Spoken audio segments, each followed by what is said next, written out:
আমার স্বামী তার লাইসেন্স হারিয়েছেন কারণ আমি তার স্পিডিং টিকিটটি নিজের কাঁধে নিতে রাজি হইনি।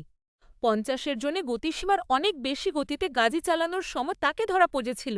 যেহেতু ক্যামেরার শুধু লাইসেন্স প্লেটটি ধরা পড়েছিল, তার কাছে দুটো পথ ছিল, হয় শাস্তি মেনে নেওয়া, নয়তো অন্য কারো উপর দোষ চাপানো। যেহেতু তিনি নতুন চালক, তাই এই অপরাধের জন্য তাকে বাধ্যতামূলক ক্লাসে উপস্থিত হতে হতো।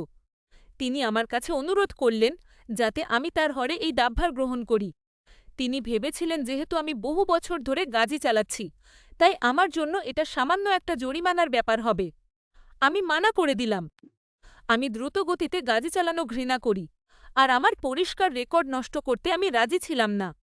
তারপর তিনি এক অকল্পনীয় কাজ করলেন।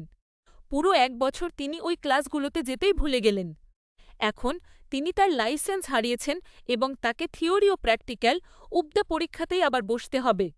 তিনি গত কয়েকদিন ধরে প্রচণ্ড রেগে আছেন এবং দাবি করছেন যে সবকিছুর জন্য আমিই দায়ী। আমি আমার সিদ্ধান্তে অটল আছি। আমি জানতাম না যে তিনি এতটা দায়িত্বহীন হবেন। আমি কি এখানে ভুল করছি?